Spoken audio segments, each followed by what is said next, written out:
Mengulas bagaimana persiapan laga timnas melawan Jepang, kita akan bergabung dengan analis sepak bola Bung Kusnaini atau akrab disapa Bungkus. Selamat petang Bungkus. Selamat petang Yasir. Kalau kita lihat ini memang bukan laga penentu begitu karena sudah lolos otomatis ke putaran keempat untuk Indonesia. Tapi menurut Anda permainan timnas Indonesia akan seperti apa? Ya, ini ada dua misi yang saya pikir harus dikejar oleh timnas di pertandingan lawan Jepang nanti ya.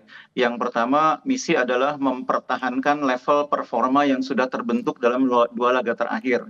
Artinya pelatih ini kan sekarang sudah mendapatkan gambaran kira-kira tim ini cara main yang ideal seperti apa, susunan pemain seperti apa. Tentu pelatih akan berusaha memaintain performa itu supaya tidak mengulang dari awal membentuk tim ya. Itu yang pertama. Yang kedua, pelatih juga punya kepentingan untuk mempersiapkan diri menghadapi putaran keempat. Karena kita sudah dipastikan lolos ke putaran keempat dan pelatih harus menilai skuad yang ada sekarang dari 30 pemain yang dibawa ke Jepang ini, siapa yang bisa dipertahankan untuk putaran keempat dan di posisi mana saja yang kira-kira masih butuh penguatan. Karena lawan kita di putaran keempat tentu berbeda dengan di putaran ketiga, jauh lebih kuat. Negara-negara yang kita hadapi nanti kan levelnya lebih tinggi. Ada Irak, ada Qatar, Uni Emirat Arab, sangat mungkin juga ada Oman di sana. Itu tim yang kalau kita hitung head to head-nya hampir semuanya tuh di atas Indonesia. Hampir semuanya tidak ada di mana kita menang lawan mereka dari segi head to head. Mungkin hanya dengan Palestina kita bisa imbang ya. Kalau dengan Palestina ini kita 3 kali main, 1 kali imbang, 1 kali menang, 1 kali kalah. Tapi dengan negara yang lain kita semuanya di bawah mereka. Jepang ini kan kalah dengan Australia. Apakah ini bisa diartikan atau bisa diprediksikan pada saat melawan Indonesia, Jepang juga akan menurunkan sedikit performanya? Ya memang terlihat bahwa permainan Jepang di Australia tidak sebaik ketika Jepang bermain menghadapi Indonesia ya, karena materi pemainnya sangat berbeda.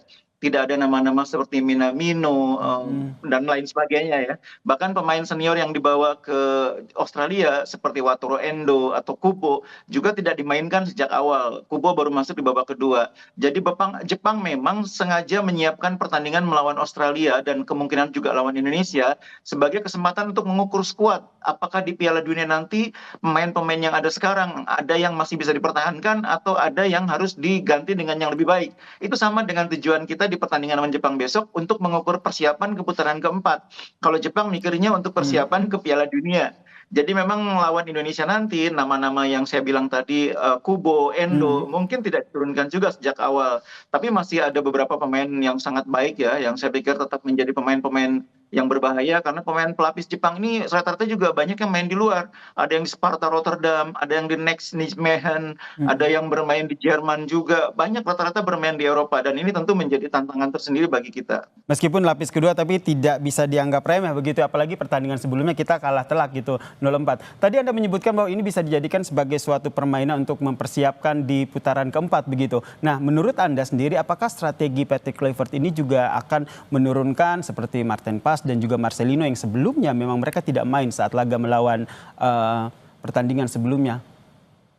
Ya, biasanya pelatih itu ketika memanggil pemain biasanya ada tujuan-tujuan tertentu ya. Mungkin tidak semuanya bermain 2 kali di 2 pertandingan yang dihadapi. Tapi ada pemain-pemain tertentu yang mungkin hanya main di 1 pertandingan, di pertandingan berikutnya akan diistirahatkan. Sebaliknya mungkin ada beberapa pemain yang dipertahankan 2 kali bermain tapi mungkin tidak full tim. Nah itu tadi tujuannya kan memang pelatih butuh melihat kekuatan tim secara keseluruhan. Kemarin kan Misilher tidak main, sangat mungkin di pertandingan besok dia akan main. Kemarin kan juga kita melihat beberapa pemain baru masuk di babak kedua dan itu mungkin di pertandingan kali ini akan main sejak awal seperti Kevin Dix misalnya gitu ya. Patinama juga belum bermain sehingga mungkin ada kesempatan pelatih melihat Patinama di pertandingan besok. Jadi jangan terkejut kalau Coach Kluivert melakukan beberapa perubahan susunan pemain, tapi kerangka tim tetap akan dipertahankan. Pemain-pemain kunci ya seperti mungkin Jai Ije, Rizky Ridho, di tengah mungkin Tom Haye, di depan mungkin Ole, mungkin akan dipertahankan. Tapi pemain-pemain di sekitarnya itu biasanya dilakukan sedikit perubahan untuk memberi kesempatan bermain sekaligus mengukur kekuatan tim secara keseluruhan. Termaksud mengukur bagaimana performa dari mereka yang punya catatan bagus ya di pertandingan sebelumnya seperti ada Egy dan juga ada Beckham Putra di sana. Ya, itu sangat mungkin ya pemain seperti Egy, Beckham mendapat menit bermain lagi. Hmm, Tapi jangan berharap langsung sebagai starter ya. Ini biar oke. menjadi wilayah pelatih ya. Karena pelatih tentu akan melihat kondisi dan sekaligus menciptakan keseimbangan. Keseimbangan tidak hanya dari sisi teknis, tapi keseimbangan emosional di dalam tim. Nah ini nih berbicara soal emosional nih ada supporter kita yang juga sudah jauh-jauh ke Jepang begitu untuk memberikan dukungannya langsung kepada timnas Indonesia yang akan berlaga pada Selasa mendatang. Ada Kak Fitri Karlina, selamat sore waktu Indonesia. Selamat sore. Ini Ini selamat petang waktu Osaka. oke, ini langsung ke Indonesia, kemudian tadi kalau kita lihat di media sosialnya langsung menjemput tim pemain timnas Indonesia di bandara begitu. Bisa Betul, diceritakan semangatnya, atmosfernya seperti apa? benar sekali. Jadi kemarin sempat ketemu juga dengan teman-teman dari Garuda Japan Mm-mm. dan mereka sudah mempersiapkan tifo dan kalau nggak salah sih kemarin udah sempat ngobrol. Kalau nggak salah tifonya itu sekitar 30 meter. Dan itu mereka sudah mempersiapkan dari 8 bulan yang lalu.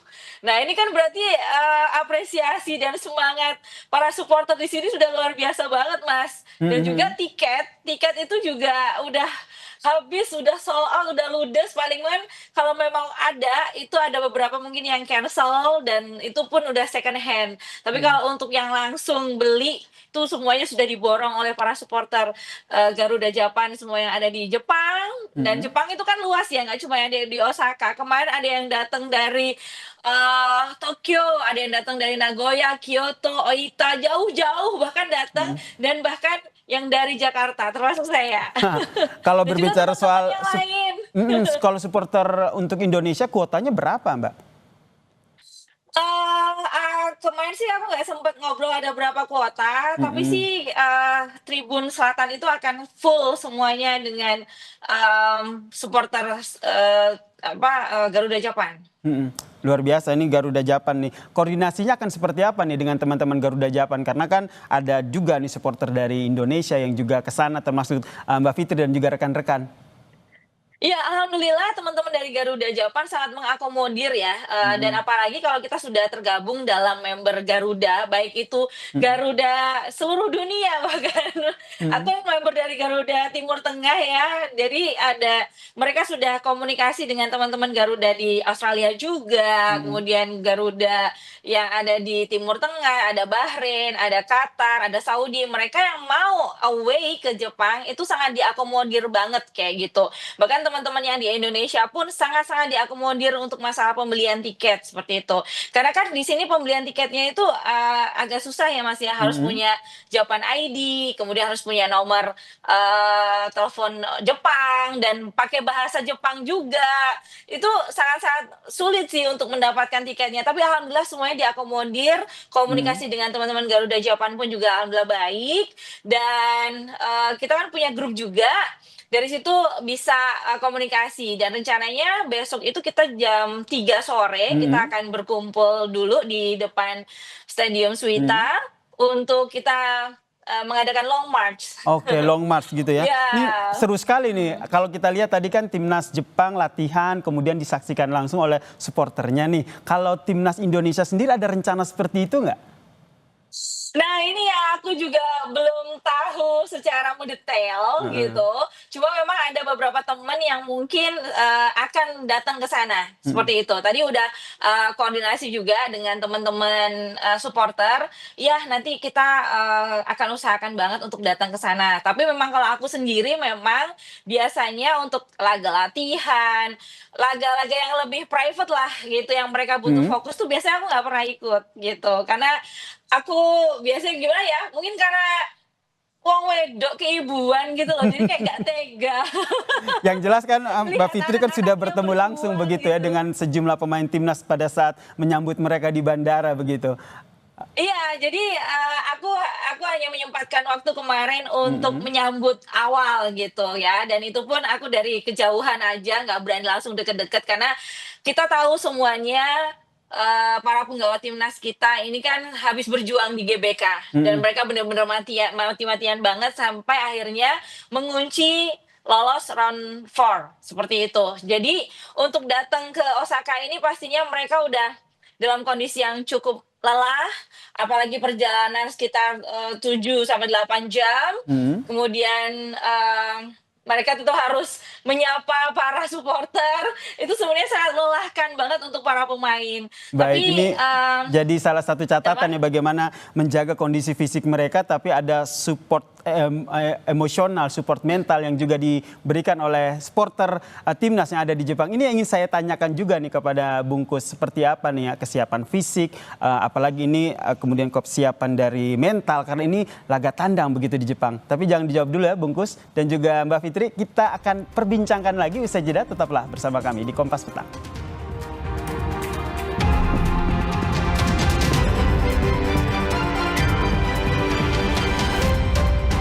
Masih bergabung bersama saya saudara, salah satu supporter Timnas Indonesia, Fitri Karlina, dan juga analis sepak bola Bungkus. Bungkus, kalau kita lihat tadi kalau bermain di tandang begitu yang dikhawatirkan kan soal mental nih, apalagi bukan kaleng-kaleng begitu melawan Jepang. Apa yang menjadi strategi dari PT Kluivert yang menurut Anda lihat? Iya, kalau menurut saya Kluivert tidak akan melakukan perubahan secara taktikal ya. 3-4-3 yang kemarin sudah dijalankan dengan baik oleh para pemain akan dipertahankan. Yang akan terjadi adalah perubahan nama-nama pemainnya. Karena memang Kluivert berkepentingan untuk memberi kesempatan bermain kepada mereka yang belum dimainkan, sekaligus untuk mengukur pemain di putaran keempat nanti butuh di posisi apa lagi. Kalau saat ini kan yang sudah terlihat jelas, kita masih butuh penguatan di lini depan. Karena kemarin ketika Ole Romeni mengalami penurunan, Sananta dimasukkan tapi kurang mampu mengubah keadaannya. Kita memang masih butuh pemain depan yang berpengalaman, yang kualitasnya kurang lebih dekat dengan Ole Romeni. Sananta mungkin perlu lebih banyak diberi kesempatan bermain di level usia 23 di timnas U23 supaya ketajamannya meningkat. Nah, sementara kita juga butuh mencari pemain yang bisa mengcover selain Sananta. Ini sektor yang menurut saya saat ini menjadi PR, masih kurangnya alternatif di depan. Di belakang sudah sangat kuat kita. Kiper bahkan punya 2 kiper yang bisa dibilang kelasnya termasuk top kalau di Asia. Di tengah juga kita perlahan-lahan mendapatkan pemain-pemain yang semakin baik ya. Dengan adanya Joy Pulupesi, dengan Ricky Kambuaya yang terus meningkat. Kita punya lini tengah yang kuat sekarang. Tinggal penguatan di posisi striker. Penguatan di sisi striker nih, banyak yang juga berkomentar begitu, pendukung timnas yang menyatakan bahwa Ole kemarin kurang perform karena tandemannya nggak ada nih Marcelino. Jadi mungkin salah satu strateginya adalah pada saat lawan Jepang Marcelino diturunkan. Bisa seperti itu menurut Anda? Bukan hanya tidak ada Marcelino, juga tidak ada Orat Mangun. Karena pada saat melawan Jepang, kombinasi antara Orat Mangun di kiri, Marcelino di kanan, dan Ole di tengah itu kombinasi yang sangat jalan ya. Tiga-tiganya saling mengisi, saling mendukung. Dan ketika pertandingan berikutnya lawan China, kan di sisi kiri berbeda, di sisi kanan berbeda. 2 pemain yang berbeda. Bahkan pelatih Kluivert kan sedikit mengubah cara main, tidak lagi 3-4-3, tapi lebih ke 3-5-2. Di mana Kambuaya bermain di tengah sebetulnya, bersama dengan Joy Pulupesi dan Tom Haye. Di depan hanya ada Ole Romeni bersama Egy. Itu perubahan yang tentu membuat kerja keras Ole ini dibutuhkan ya. Dan Ole agak kelelahan di akhir pertandingan. Terlihat dia agak menurun di akhir pertandingan. Dan akhirnya diganti ya di menit-menit terakhir ya, di babak kedua begitu ya. Iya. Pada saat Ole kelelahan dimasukkan Sananta, tapi Sananta masih kurang menurut saya. Sananta masih kurang, tapi melihat pada saat Beckham Putra masuk ini kan juga cukup mencuri perhatian begitu dengan gocekannya dan juga taktik permainannya. Anda melihat ini akan diturunkan lagi untuk melihat seberapa jauh sih potensi maupun kemampuan dari Beckham Putra ini? Iya, pelatih ketika melihat seorang pemain improve ya penampilannya atau sedang dalam top performance, itu biasanya memberi kesempatan ya untuk memaintain, menambah keyakinan. Jadi sangat mungkin Beckham akan mendapatkan menit bermain lagi, cuma tetap bukan sebagai starter. Karena levelnya sekarang ini Beckham sudah ada di senior, dan di senior dia baru memulai debutnya. Pemain yang seperti ini tentu harus pelan-pelan ya. Istilahnya jangan baru awal menjadi pemain timnas tiba-tiba dikasih main 90, itu nanti akan kaget. Kemarin sudah dimainkan 15 menit, kali ini mungkin mendapat 15 menit lagi atau 20 menit, progresnya tuh perlahan-lahan. Oke, progresnya perlahan-lahan. Saya ke Mbak Fitri. Mbak Fitri, kita flashback sedikit di pertandingan kemarin itu. Pada saat kita menang dengan tendangan penalti dari Ole Romeni. Mbak Fitri deg-degan nggak sih pada saat itu? Banget, banget lah. Semuanya kita kayaknya nggak cuma aku aja ya. Saya juga sih sebenarnya. Para ya kan? Supporter baik yang ada di dalam stadium maupun yang ada di rumah Mhm. dan yang lagi nobar, semuanya pada deg-degan. Karena begitu santainya Ole mengeksekusi, kita nggak nyangka bahwa itu ternyata membuahkan, gol dan Mhm. sangat indah gitu, dan sangat santainya Ole. Dan kalau aku membaca juga banyak taktik yang juga, tidak hanya untuk eksekusinya, Mhm. tapi taktik sebelumnya juga kan, apa namanya, kegocek juga kayaknya. Karena awalnya kan yang, sepertinya yang Mhm. akan mengeksekusi kan Bang Jai, gitu ya, dan ternyata, bola dari Bang Jai itu diarahkan ke Ole gitu. Wah, itu dan ternyata penonton juga ikutan kegocek soalnya. Dan akhirnya membuahkan Jadi itu hasil yang begitu. Nah, Mbak dan Fitri ternyata sendiri, membuahkan hasil. saya ingin menarik tadi apa yang disampaikan oleh Bungkus bahwa ini menanti pasangan yang bisa bermain bersama dengan Ole, Tada Mangun dan juga Marcelino begitu. Kalau sebagai Mhm. supporter nih yang selalu menonton setiap pertandingan, apakah Mbak Fitri juga melihat yang sama? Wah, kayaknya Ole ini cocoknya disandingkan dengan dua pemain ini nih sehingga terjadi trio penyerang yang maksimal, trio penyerang yang bagus untuk timnas Indonesia. Iya iya, saya sangat setuju karena memang dengan tidak adanya yang terutama tidak adanya Marceng ya, kemarin Mhm. itu memang, kita lebih deg-degannya itu lebih gitu loh karena, tapi dengan adanya kemarin tiki-takanya antara Ole dengan, Egy, nah Mhm. itu sebenarnya, masalah chemistry walaupun baru kemarin, itu udah sangat bagus, tinggal diterusin aja sih untuk pertandingan-pertandingan berikutnya yang ada di round 4 ya kemungkinan besar. Mhm. Kalau untuk yang nanti Mhm. di Jepang, kita sih berharap, akan adanya permainan yang bagus, duet yang bagus antara Ole dengan Marceng. Oke, ini kita nantikan sekali lagi nih tergantung Patrick Kluivert nih nanti akan menurunkan siapa. Betul. Bungkus, Anda melihatnya seperti apa? Ini kan akhirnya ada beberapa pemain Liga 1 yang juga banyak yang diturunkan dalam pertandingan sebelumnya. Ya, ini kan memang komitmen Kluivert ketika Mhm. dilantik sebagai sebagai pelatih itu kan memang mengatakan bahwa pemain lokal akan menjadi backbone. Dan saya Mhm. pikir dia memegang teguh janjinya itu ya dengan memberi kesempatan kepada pemain Liga 1. Saya kira kalau Kluivert dan jajaran pelatih lebih sering melihat pertandingan Liga 1, mungkin akan lebih banyak mendapatkan nama-nama lain. Beckham adalah pemain yang menonjol di kompetisi Liga 1 dan akhirnya di timnas pun bisa membuktikan kemampuannya. Mhm. Begitu juga dengan Egy dan Ricky Kambuaya, itu pemainnya memang sedang menonjol di Liga 1. Jadi kalau Mhm. pemain sedang menonjol di klubnya, di liga, itu ketika di timnas pun kepercayaan dirinya tinggi. Itu Mhm. bedanya pemain yang reguler di klub dengan yang tidak reguler di klub. Makanya pelatih itu kadang-kadang menuntut kepada pemain, kalau mau main di timnas, di klub pun harus dapat tempat. Kalau di klub aja nggak dapat tempat, gimana saya kasih kamu kesempatan main di timnas? Itu biasanya pelatih menantang pemain itu seperti itu. Karena memang level permainan di level klub itu akan menambah confidence pemain. Istilahnya Mhm. gini, dia lebih tajam ininya apa game feelingnya itu ketika dia rutin bermain. Ketika main di timnas itu bisa lebih cepat beradaptasi dengan sistem dengan situasi di lapangan. Jadi Mhm. kita apresiasi Coach Kluivert sudah memberi kesempatan kepada banyak pemain Liga 1. Mhm. Sayuri juga sedang on fire memang di klubnya di Liga Banyak ya 1. ternyata Begitu on juga fire dengan ya. Kalau pertanyaan iya ini betul. pertanyaan ke Bungkus nih dari semua pemain Liga 1 yang kemarin bermain, siapa yang menurut Bungkus paling mencuri perhatian Bungkus? Menurut saya sih Ricky Kambuaya ya. Saya memang sejak di Liga 1 melihat bahwa pemain ini punya kualitas untuk menjadi pemain yang bisa diandalkan kalau dia dalam grafik permainannya gitu ya. Karena memang Mhm. pemain itu kan ada up and down-nya gitu ya. Mhm. Dan nggak selalu pemain itu bisa dalam grafik yang tinggi terus. Ricky kalau dalam grafik yang sedang perform, itu pemain yang menurut saya di timnas itu sebetulnya sangat layak untuk main sebagai starter bersanding dengan nama-nama seperti Tom Mhm. Hai, Joy Pulpesi. Nah, ini yang saya pikir nanti akan menjadi tantangan ke depan bagaimana Ricky, Yakob Sayuri, Mhm. Egy, Beckham juga menjaga levelnya ketika main di liga Mhm. supaya di timnas pun menjadi pilihan pertama. Mhm.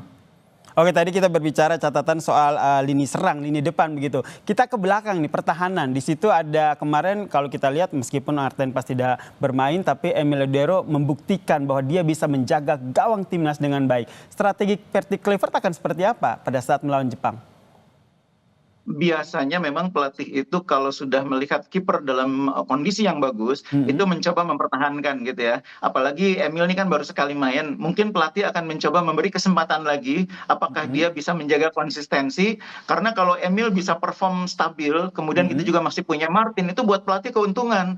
mhm. Siapapun yang dimainkan itu siap gitu. Jadi ini kan baru satu pertandingan, tentu terlalu dini untuk menilai Emil hanya dari satu pertandingan. Jadi Oke. mungkin kalau menurut saya Clifford akan melihat apakah di pertandingan kedua melawan tim yang lebih kuat, permainan Emil bisa seperti kemarin ketika lawan China. Itu mungkin menurut saya salah satu pertimbangannya. Salah satu pertimbangan, saya ke Mbak Fitri. Mbak Fitri sendiri pada saat pertandingan kemarin, Martin pas nggak main, kemudian yang diturunin Emil, sempat was-was nggak sih? Aduh, jangan sampai nih gawang kita kebobolan. Oh enggak, sangat pede sekali. Tetap pede ya, oke. Bahkan sangat dinanti gitu loh, debut dari Bang Emil. Mhm, Dan ternyata alhamdulillah benar-benar menunjukkan mhm. performanya yang luar biasa, clean sheet, dan kemarin waktu kita menjemput, di bandara, aku langsung sampaikan, "Bang, congrats, clean sheet, good!" Gitu. Dan, itu juga memberikan semangat juga gitu secara mental untuk Bang Emil. Kalaupun nanti diturunkan di laga Jepang, aku sih optimis ya, karena memang antara, Bang Emil dan juga Martin Paes ini Mhm. bisa dibilang 11-12 gitu. Jadi sangat-sangat, pede banget lah kalau untuk di gawang sekarang.